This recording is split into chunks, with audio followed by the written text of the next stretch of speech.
welcome to Dear Hank and John. Nor is I prefer to think of it, Dear John and Hank. It's a comedy podcast where me and my brother John, we answer your questions, give you dubious advice, and bring you all the week's news from both Mars and AFC Wimbledon. How you doing, John? I am doing all right. I'm all right. Yeah? Hank, as you may be aware, I am a semi-professional player of the video game FIFA. Mm-hmm. And the two star players on my team, AFC Wimbledon, are named John Green and John Green. They're two people who are married to each other. They co-parent a child named JJ. And I just received terrible news that Ball John Green broke his ankle. Oh, gosh. And he's out for 3 months. He's out for 3 months. Oh, man. And I don't have a really deep squad because, it's AFC Wimbledon. Yeah. We don't have a ton of money and we can't afford to lose a player like Ball John Green. So I'm furious with the Oxford United player who made that horrible tackle. I'm furious with the referee for not making it a red card tackle. I'm just annoyed. Oof. But other than that, I'm doing well. How are you? Oh, if it's in the game, John, it's in the game. I'm good. I have a sore throat, and I'm worried that it's going to get worse. I feel like I'm at the stage where it's like, oh, I'm getting sick, aren't I? What should I do to prevent this from happening? Take all of the pills that don't do anything, quick. And so I do that, and then I get sick anyway because the pills don't actually do anything, but they sure are marketed to make us think that they do. And also, we will do anything to prevent the sickness.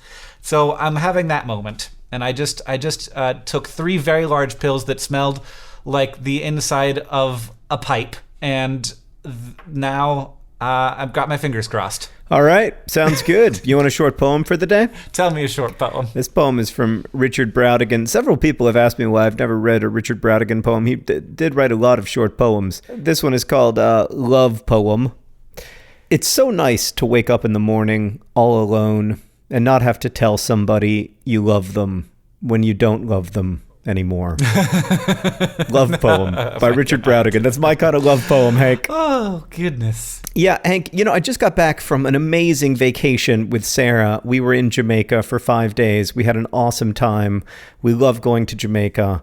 And I am so incredibly lucky to like my spouse. It's the biggest thing in a human life, I think, for me at least. Yeah, Catherine and I, you will have, if you watch Vlogbrothers, you'll have seen this video already, but just last night we recorded a video where we taste test Valentine's Day candy together. Uh-huh. And I was just watching that video, as I was editing it, and I was like, boy, do I like her. Yeah, that's something that Richard Brautigan never really had in his life. I think he was married 4 times and never particularly successfully, and he died in his 40s. So, yeah, we've gotten very lucky, Hank. Let's answer some questions from our listeners. First I want to start out with, I guess this is a question, but it is in regards to the last pod, in which Andrea asks, specifically to John, in last week's pod, you informed Dahlia that you are really, really not a liberal. But then you and Hank both go on to state so many liberal positions that you agree with. So in what sense are you a conservative? Is it like taxes or what? Please explain. And then Andrea has put a pumpkin with the Linux penguin carved into it as her sign-off. Wow. Yes. That's a solid sign-off. Solid sign-off. Yeah, so Hank is a proper liberal, right? Wouldn't you say that, Hank? Well, I mean, I'm further left of you, probably. But yeah, I would say you're essentially a communist, whereas I believe in markets. I believe that the reason refrigerators are inexpensive today and why so many of us are able to enjoy them is because markets and competition. And I really do think that in many ways markets enrich our lives. I think that they are part of why poverty has gone down a lot in the last 100 years. And so I do believe that markets can solve a lot of problems. I also think that there are places that markets clearly fail, especially healthcare. Markets are terrible at dealing with healthcare. They are terrible at dealing with crime. They are terrible at dealing with national defense. There are a bunch of things that markets aren't good at, but I do believe in them probably more than you do. Yeah, I have actually come around more to, especially since, running several businesses of my own, there are times when I'm like, boy, these government regulations sure do keep small business down. And there are times that are like that. But there's also, like, what I find extraordinarily frustrating more than anything about running a small business is knowing that I pay much higher corporate taxes than Apple and Google do.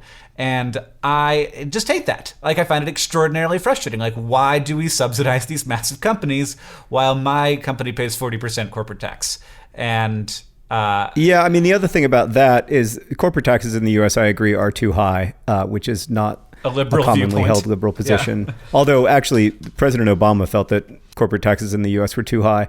I think that the great thing about small businesses is they create more jobs per dollar of revenue than large businesses do. So Hank and I privately have always said that we want to ensure that no matter how big or small our enterprise is, that it employs more people per dollar of revenue than Pepsi does. Mm-hmm. And we are good on that front. Yep. Because small businesses are just, they're better at employing people. They're better, I think, on average in terms of wages as well. And I do think that too often the system is a little bit biased against small businesses. Yes. And that is another place where I probably fall a little right of center. That said, there's a lot of things that are politicized in our current political discourse that I just don't think should be political issues. Like, I don't think that climate change is a political issue. I think maybe we can have political disagreements about how government can best contribute to solving the problem of climate change, but I don't think whether climate change is happening and is caused by humans is a political topic. I also think that, for a long time, we didn't politicize refugee resettlement, mm-hmm. and we didn't politicize foreign aid, and now we do. And I don't think that those are particularly political issues. I think there's a weird left-right divide that doesn't need to exist on those issues. So there's a lot of issues where I just feel like, Hank and I both maybe just don't see these things as mm-hmm. political the way that they're politicized in our current discourse. Yes, it's very frustrating to watch something that go from being like, very few people know about this at all. The people who know about it realize that it's quite good, and or that it needs to be dealt with, or whatever it is. And then suddenly, like, somebody finds it and is like, I can score points with this one.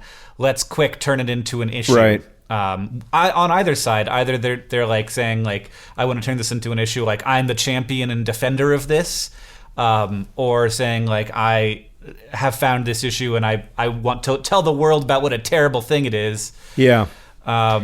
Yeah, in general, and, I mean, and then it scores the points, and then the entire topic becomes like just another thing on the long list of things that like you're supposed to like sign up for one side or the other on. Yeah, I think that's a lot of my frustration right now, is just that we aren't. A lot of times I feel like we're not taking these issues particularly seriously. Like, they're being treated as opportunities to score points rather than as places where we need to have difficult discussions. Healthcare is probably the biggest example of that in the United States right now, where, nobody's being very serious about the healthcare conversation, because the truth is it's extremely complicated and it involves big, big trade-offs. And we're going to have to make this trade-off or that trade-off, and we've got to talk about it that way instead of pretending that there's some easy solution that won't result in pain for anybody. Well, I got another question, John. This one is from Amber, and it's also for you. So I feel like sometimes I only read the questions that are for me, but I want to give you one, John. Amber says, "Hello, brothers. My favorite author is Charles Bukowski. I unashamedly love his dark humor and honest writing style, and yet when my friends read his books because I've told them how much I like them, they come back and assume more about my personality and opinions because of my affinity towards him. Am I a bad person for reading books written by a bad person? Should I find a new favorite author? Should D.H. Lawrence take the #1 place to compensate to my embarrassment? Dubious advice is welcome with open arms. Sent as to be received lovingly, Amber, UK. Oh, this is a tough one, Hank. I mean, there's two questions inside of this question. One is, can you separate the artist from the work? Is it possible to love something beautiful written by a deeply flawed or broken person? And I think the answer to that is yes, although it's complicated, and I no longer labor under the delusion that I used to, that we can completely separate the author from their work. That, however, does not really apply to Charles Bukowski, because his writing is very sexist and racist, just as he himself was as a person. So this is, I think, a somewhat different question. I read Charles Bukowski when I was in high school, and I really liked facets of his work. It felt like honest and raw to me in a way that most other fiction and poetry didn't feel. It had that beat poet vibe, but even more down on its luck, and something about that really resonated with me. So I definitely get what you're saying, Amber. I do think, looking back now at Bukowski's work, that it is deeply racist and misogynistic, and that is destructive to the social order. So I think that your friend's concerns are legitimate. And I think this is a tough question. I think it's really, really hard to navigate this. But I think if you can understand why people are hurt by it, or feel that it is cruel to them, or feel like it's cruel to people who are vulnerable, then I think that may go a long way toward assuaging some of the fears and concerns that you have and that your friends have. I have to say that I am no good at this question, because I know nothing about Charles Bukowski. I also wasn't very good at it, Hank. But listen, if people want good advice, they go to other podcasts. I do think that there's like reading things. It's so hard for me to read something that is opinionated and appealing without sort of somewhat incorporating the opinion and being like, I do kind of get where you're coming from. And so that's a hard thing for me, where it's like my brain just can't deal with the fact that I disagree with the perspective, but I really like the writing. And so I start to get swayed over, and I think that's the sort of dangerous thing. I completely agree. I think that's a great point. Do you want to ask me a science question, John, since I asked you a literature question? Sure. I want to ask you a science question, Hank. This is something of a social science question, though. It comes from Christina, who writes, Dear John and Hank, I'm from Finland, and I have a question related to your new president. I'm angry that I need to pay attention to what the president of the United States is doing. This isn't a science question. It is a science question. It's a history question. He's not my president, and I feel like I shouldn't have to care about what he does. However, his policies have a wide international impact, and it seems like he's effing up the entire planet. I'm actually worried about him starting the next world war, or him not stopping Russia from starting it. I don't know why you'd be worried about that in Finland. And if the problem is not going to be world war, then maybe it's his climate change policies and his delusional opposition to science in general. It seems pretty bad. Why does any country have this much power over the rest of the world? I think it's unfair. Is it unreasonable of me to think so? Our prime minister is a complete idiot, but at least he can only ruin his own country, not anyone else's. Hopefully we're still alive when your next podcast is supposed to air. Christina. Oh, man, there's a lot to go over here. First of all, the part where John said, it is a science question. It's history. Yes. Everything is... The history of man. Everything is science. Everything is science. First of all, I feel like there's a big difference between what has been done and what we're afraid will be done. And getting those two things locked together as if they are one thing... yes, we need to be concerned about what may be done, and this person does not seem to me to be the best maker of decisions. But there is a difference between what has been done and what we are afraid might be done, and it seems like you have lumped those into one thing, as if the things that we are afraid that are going to happen have already happened. And that's a really scary way of looking at the world. Right. The risk of catastrophizing is that it also deflects attention away from what's actually happening. I think we have a strong independent judiciary in the United States. I think separation of powers still function in our government. I don't think that a world war is necessarily on the horizon. But I do think that there are lots of legitimate concerns about what's happening right now, and we need to be serious about them. That said, I think that if you live in Finland, your life on average is pretty good, except for the weather.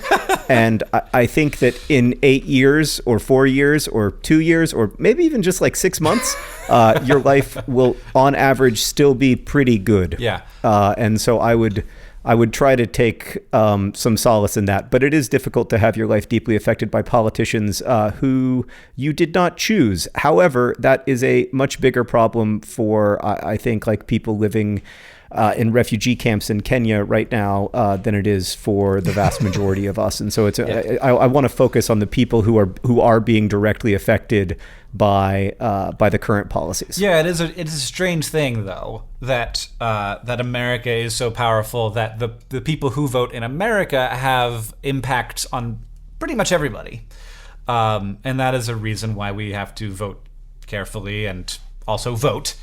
But I am happy to be an American citizen because that is not the case for me. At least I get to vote in the elections that affect the whole world. But I will say that I would rather it be America than some other really powerful countries. I don't know if that's just me like being biased, but if we're going to have... No. Yeah. If it's going to be us or Putin, I prefer us. Yeah. Marginally. There's one other thing I wanted to say here, Hank, which is there's this great quote from the theologian Miroslav Volf that I think about in this context, and that my therapist shared with me recently. Politics touches everything, but politics isn't everything, not by a long shot. I like it. John, I'm going to ask this question that you've got highlighted right now because I figure that means you want me to ask it. It's from Amelia, who asks, Dear Hank and John, I live in Toronto. I've noticed that on major streets... Oh, God, Amelia, please take us in. Can we please come and visit? Is there possible that we could can you get me off of the list that says that I'm not welcome in Canada? Please, Amelia, please. Do you work for Justin Trudeau? Can you talk to someone? I'm sorry, what is the question? The streetlights alternate sides on major streets, while on residential streets, they're all on the same side. The thing is, on my street, the streetlights are on the south side until mid-block, and then they switch sides. Now they're on the north side. This is madness. Can you help me shed some light, smiley face, on this issue? Who decides these things? Is there any regularity at all in streetlight placing? Is it different where you guys live? And then Amelia says, Memento Mori, as a sign-off. That's my favorite sign-off we've ever had in the history of Dear Hank and John. I'm signing off all of my emails Memento Mori from now on. You know what that means, right? I just Googled it. It means remember that you have to die. That's right. It's the best sign-off. I mean, why It's would really you ever good. sign off an email best wishes ever again when you can just Memento Mori it and put the email recipient right in the place where they need to be. Anyway, Hank, why do streetlights change places? I only wanted to read this question because of the sign-off. Yet I almost missed it.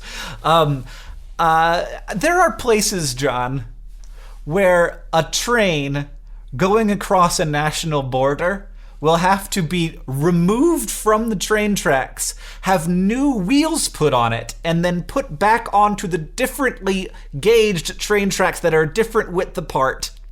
Because one country started their train tracks and the other country started their train tracks, and they were like, oh, we have to bring them together. But then they were like, oh, we've got all these train tracks that are different sizes in our countries. There's only one solution, and it's to change the wheels on all the trains. What does that have to do with streetlights? Streetlights are not that big of a deal. I'm just not super concerned about the streetlight Oh, situation. so you're just not answering the question. Like, one person, like, they were doing the streetlights on one side of the street, and like they were coming down, and they were like, oh, but back there when we started the streetlights, like 50 miles away on that side of the town, we did it on the other street, and then like it met halfway in the middle of the block here. in Amelia's block. I'm not super concerned about that. It's a thing that happened, but it's not that.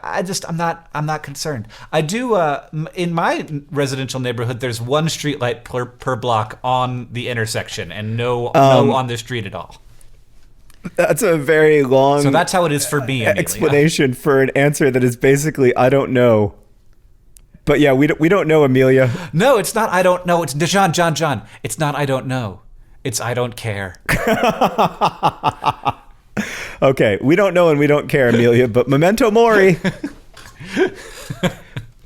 All right, Hank, I've got another question. This one comes from Sarah, who writes, Dear John and Hank, I'm a Girl Scout in the midst of cookie season.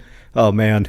Oh, man. It's my favorite time of year, and a controversial one at that. Why is this a controversial cookie season? Oh, no, Hank, we don't even know the controversy. It's possible that we're wading deeply into something that we don't understand, but we're just going to do what we usually do and move forward in ignorance. I'm trying to sell Girl Scout cookies is the point. I've run across several problems, such as a foot of snow and the fact that people are less likely to buy cookies from a teenager than a cute little kid. My initial idea was to send you guys the link to my cookie website so you could share it in exchange for a shipment of 478 boxes of cookies delivered to John or Hank's office. I mean, if you've got to choose, Sarah, choose mine. I told this idea to my parents, and they responded that they weren't interested in investing $2,390 plus shipping to secure a sponsorship deal. Which was disappointing. But in hindsight, I probably should have done the math beforehand. So instead of offering cookies, I ask if you could share the link to my cookie website, and instead of promoting the cookies, promote the donation of cookies. The boxes of cookies donated would go to a local food pantry. While cookies are not necessarily nutritious, they are a rare treat to people who depend on food from these types of places. My website is... All right, everybody get ready to write this down. If you're in your car... Don't do that. Get your pencil ready. Pull over. Open up the Notes app on your phone. digitalcookie.girlscouts.org/scout/Sarah75505. They made that easy. I mean, how could I forget that URL? It's basically google.com.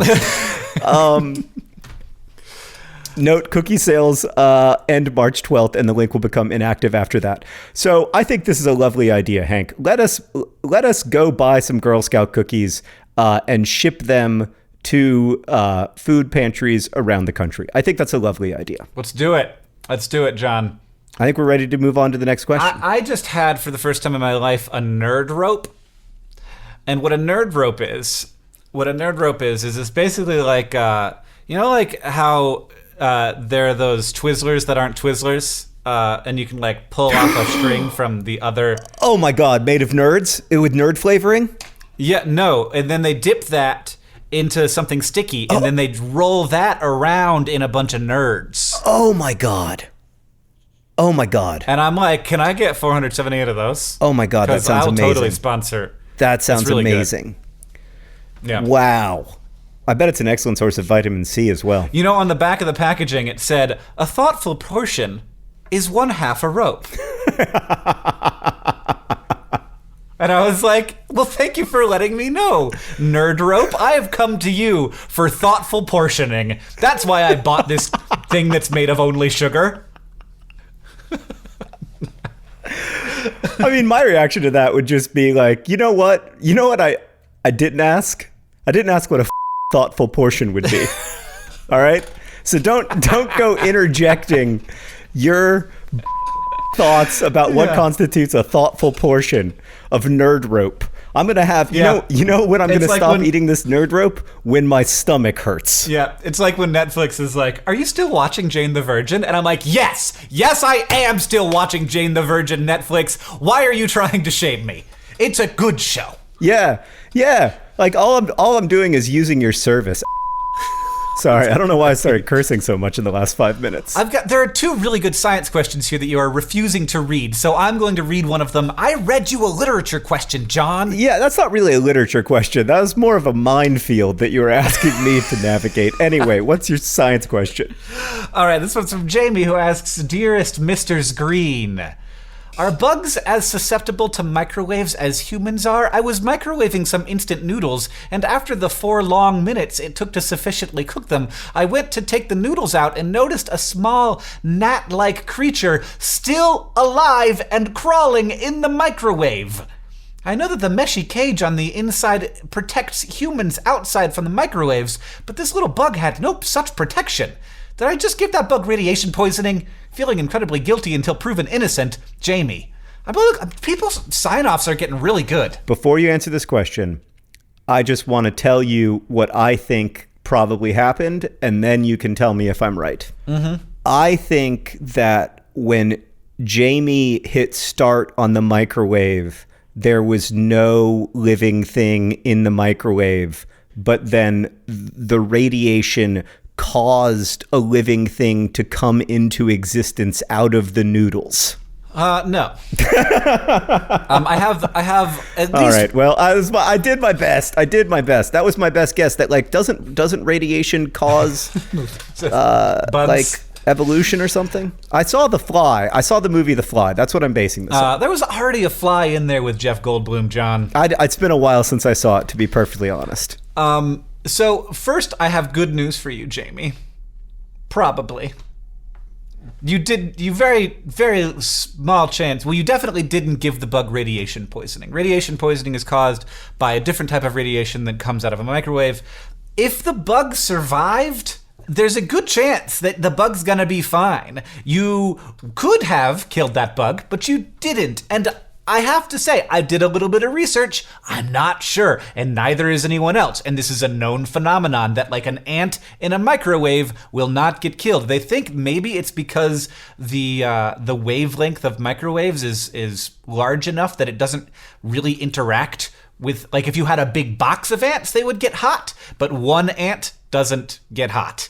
But there's also the possibility that there are areas inside of the microwave that don't really get hit with microwaves as much, which is why there's it's sort of like a field inside of the thing, and there are hot areas and cold areas of like microwave concentration, which is why the little turntable spins to get your food to like hit all of the good areas of the microwave. And maybe the gnat was just hanging out in like a pocket that didn't have so much microwave radiation.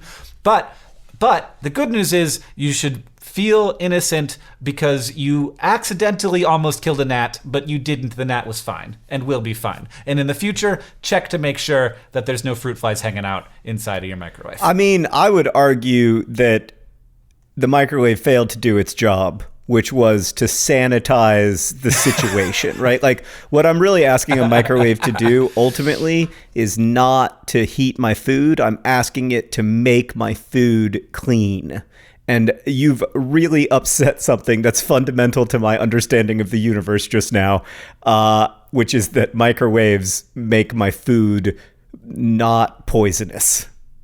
So let's just move on. Well, if you microwave it long enough, that will happen just because of the food will get hot, and the hot will kill. Like if the ant was inside your burrito, then the ant would die because it gets super hot in the burrito. And then death ant, but the ant's hanging out where there's less stuff. Like it's really like it's remarkable that this is a known phenomenon that we do not have the answer to. And I love that. It seems like there's a lot of known phenomena we don't have the answer to. There's so much science out there that we could get to the bottom of, and we just need people who are curious, like Jamie. Maybe doing a little bit of science. So maybe what you should do is start doing some tests. Get a bunch of ants, put them in your microwave, see what happens. Don't do that. Don't do that. That's terrible advice. Let's move on to another question, Hank. This question is from Ken, who writes, Dear John and Hank, I turned 70 this year, and I've written and fought and marched for human rights, civil rights, clean water, and clean air for more than 50 years, and what I sought looked so close, and now it's just crumbling around me. I need some dubious advice. How do I get out of bed, gird up my loins, and take up the fight again when it's obvious that so many people don't share my views and will never ever do so, no matter how convincing my arguments are?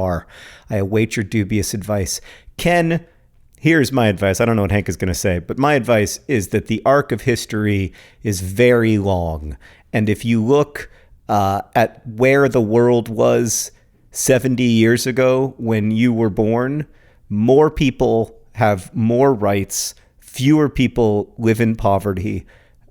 Human lives are longer and healthier and more productive and better educated than they were 20 years ago or 50 years ago. And that is partly due to your activism. And so it has not been for naught, and it still isn't. Yeah, Ken, thank you, first of all. And I'm looking forward to fighting for clean water and clean air for the next 50 years as well. Though probably not going to make it that long, am I? It's okay. I like your odds for 50 years. Okay. All right. Wow. How old are you? 36. I don't think you're 36, buddy. I'll be. Are you? God, I'm so old. Yeah, I think so. Yeah, I like your odds for 50 years. I don't love my odds for 50 years. Yeah. But that does remind me, Hank, that today's podcast is brought to you by Memento Mori. Memento Mori, you're going to die. And today's podcast is also brought to you by the Jeff Goldblum movie The Fly. John hasn't seen it in a while, but he's pretty sure he knows some stuff about microwaves now.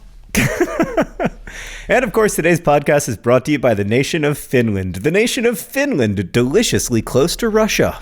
And this podcast is brought to you by those trains where they have to stop the train at the border of countries and take the train off the tracks and put new wheels on the train so they could fit on the train tracks from the other country. Those train tracks. That was a good one, Hank. That was solid. That's going to go down in history as one of the best.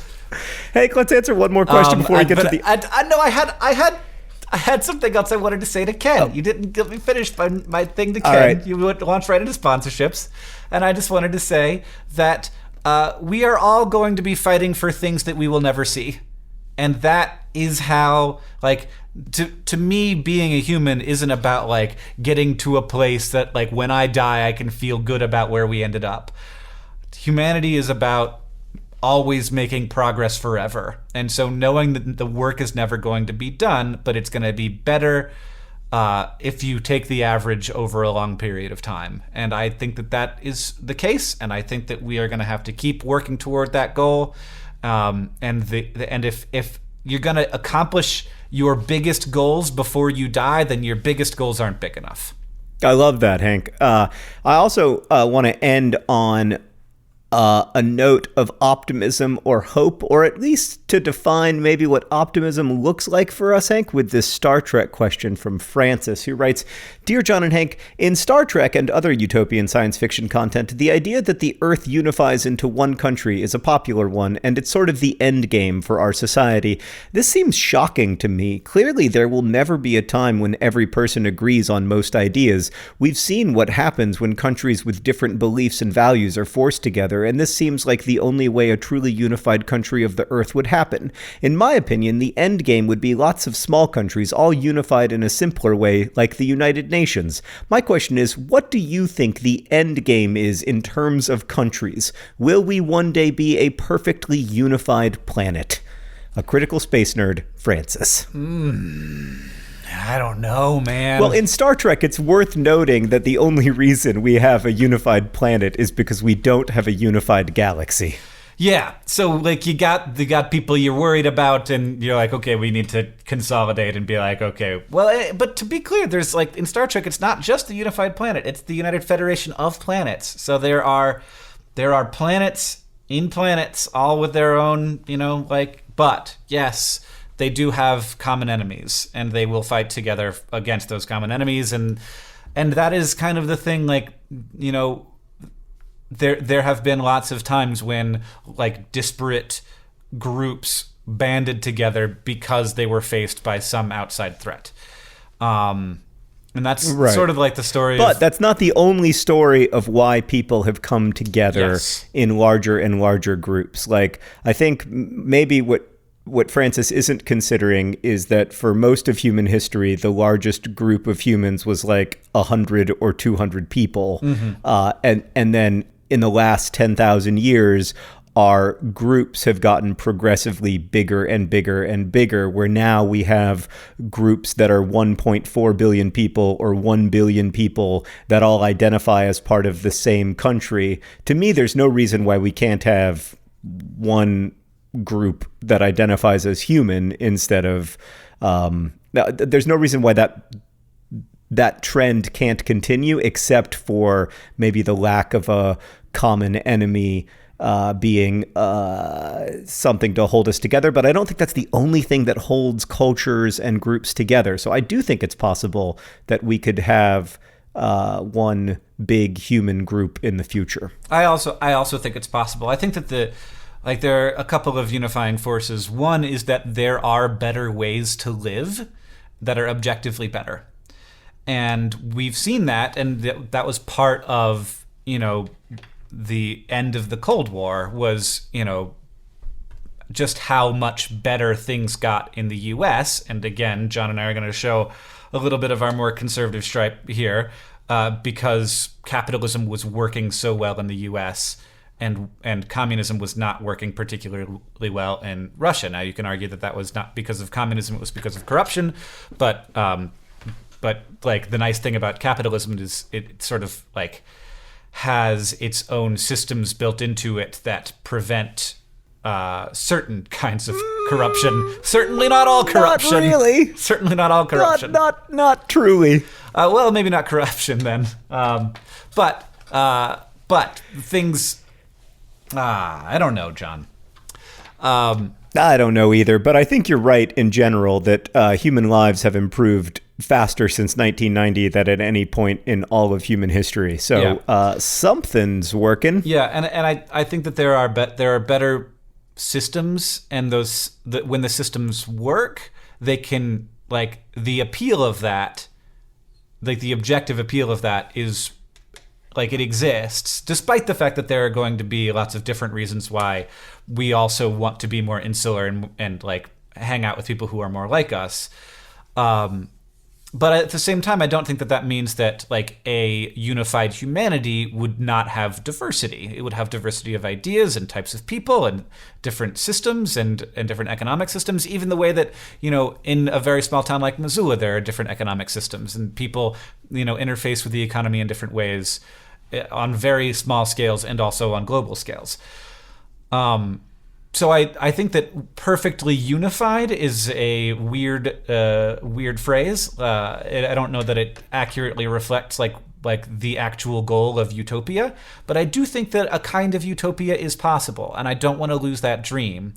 I feel like we kind of have as a species. It was there for a while in the 70s and 60s and a little bit in the 80s, and then it just, and now we're sort of like a little cynical, a little jaded as a culture, in the culture that I interface with. And I do want to keep the dream of utopia alive. And I think that there are utopias out there. We just have to try and find them in the best ways we know how. Yeah, I mean, I'm a very pessimistic person in general, but I actually believe that the biggest problems that we face are solvable. Like I think that absolute poverty, for instance, is not inherent to human beings. And I think there are people listening to this podcast who I hope and believe will see a world within their lifetimes where absolute poverty is treated as abnormal and where, under 5 child mortality is below 1% in every country in the world. And that's not going to be easy to achieve, but it's possible. And I also believe that we can see a dramatic reduction in the number of conflict deaths. I think we've already seen that in the last 50 years. And so I am hopeful about humanity's ability to accomplish things together, because I think we've shown an ability to accomplish things together. Speaking of things that we've accomplished together, Hank, of course, the greatest achievement in the history of our species was the reformation and then 5 promotions in 9 years of AFC Wimbledon, the greatest fan-owned institution on earth. Pretty good.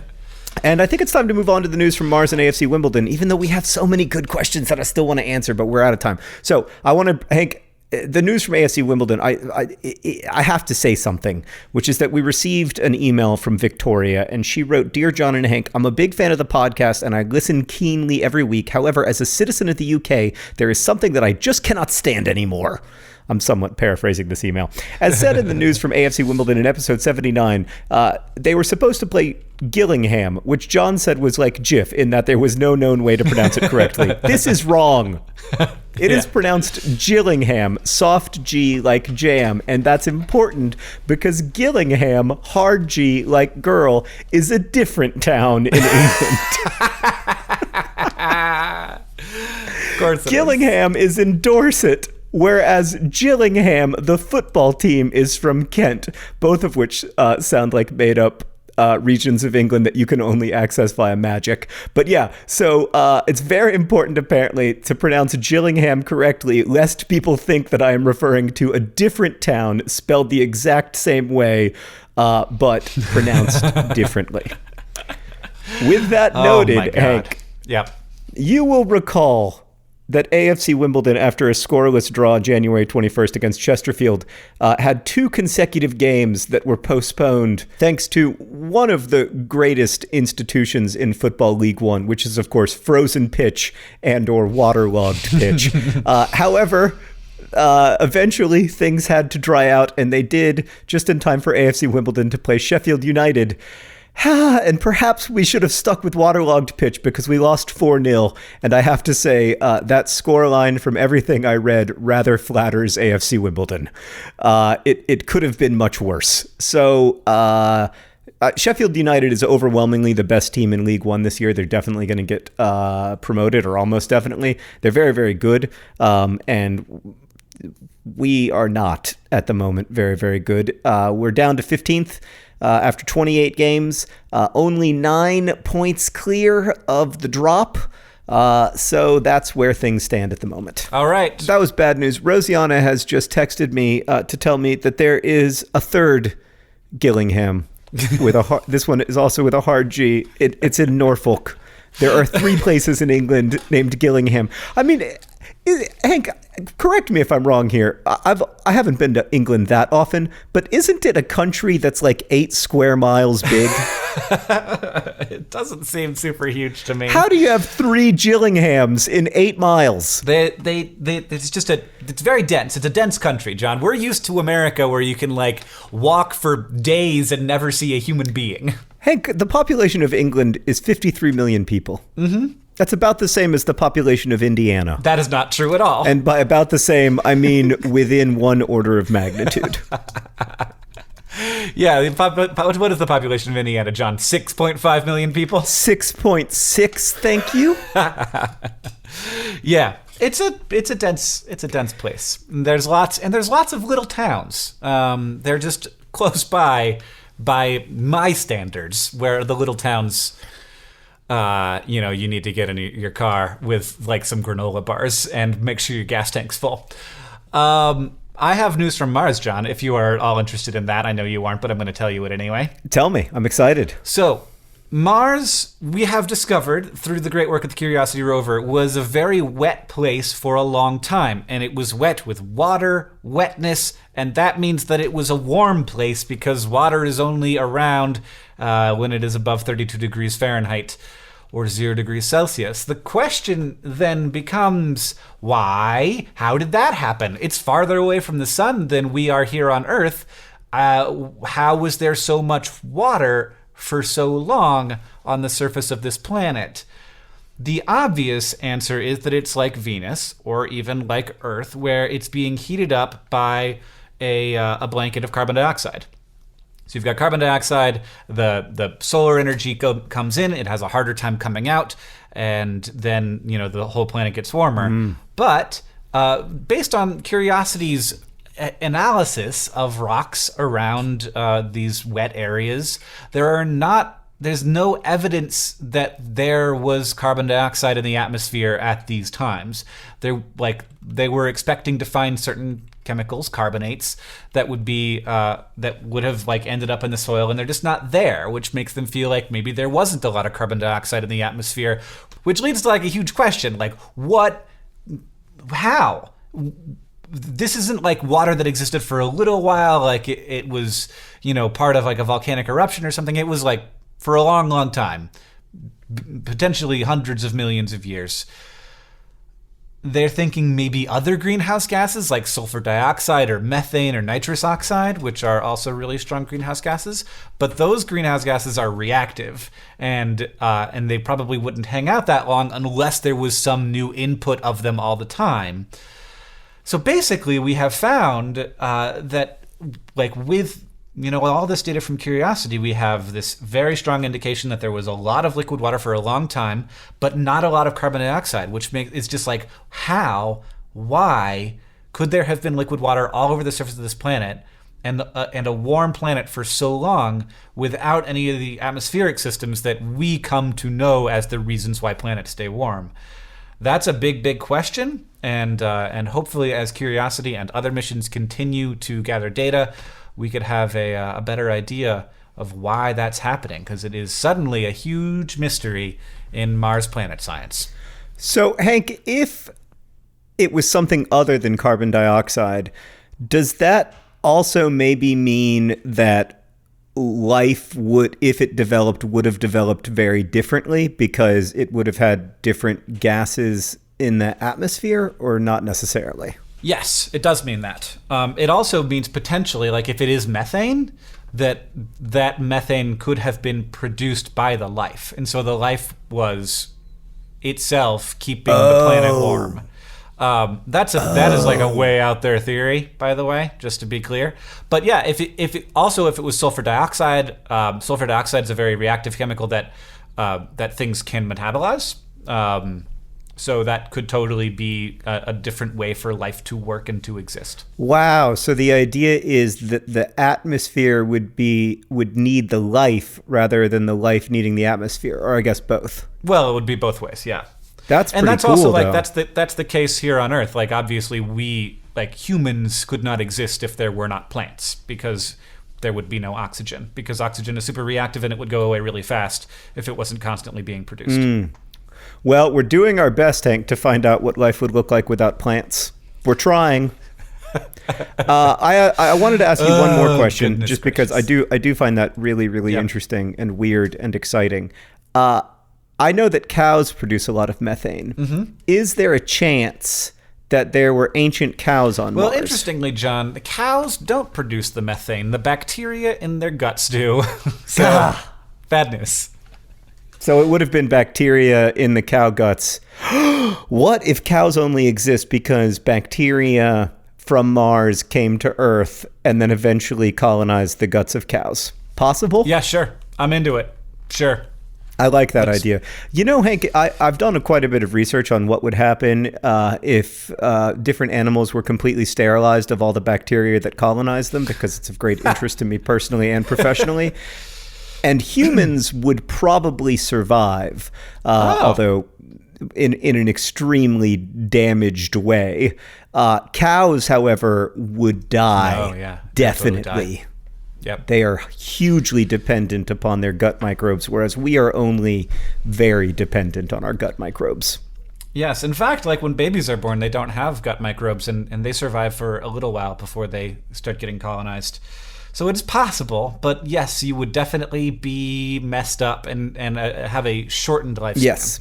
And on that note, Hank, what did we learn today? Oh, God. Everything and nothing. Everything and nothing. We learned that John would like to talk to a Canadian, just any Canadian, about whether or not they know their Prime Minister, Justin. Good old Justin. Maybe they'd be interested in having a really quite successful author and podcaster to join their ranks. Or just get me off of the list that doesn't let me into the country without going into a very unpleasant and scary interview process every single time. I understand that I'm extremely lucky, and I know Justin is probably listening to this because I know he's a huge fan of the pod, Hank. Mm-hmm. And it's a taxing job being the Prime Minister of Canada, but it's not that taxing. It's only a nation of 30 million people, but 30 million and one if I have anything to say about it. Right. And what else did we learn, John? God, we really didn't answer very many questions. We learned that we learned that Hank does not care why streetlights are on alternate sides of the street. And we also learned that someone once considered sending us $2,400 of Girl Scout cookies and then didn't do it. And lastly, and most importantly, Hank, we learned memento mori. Memento mori, John. Thanks for potting with me, Hank. Thanks to everybody for listening. You can email us your questions at hankandjohn@gmail.com. You can also follow us on Twitter, where I'm John Green and Hank is Hank Green. If you want to use the hashtag Dear Hank and John over at Twitter, we'll see your questions as well. Our podcast is produced by Rosiana Halse-Rojas and Sheridan Gibson. Our editor is Nicholas Jenkins. Victoria Bongiorno is our head of community and communications, and our music is by the great Gunnarolla. Thanks to everybody for listening and everybody who helps out with the podcast, and also everybody who supports us on Patreon, where you can find our podcast, patreon.com/Dear Hank and John. Thanks again for listening, and as we say in our hometown, don't forget to be awesome.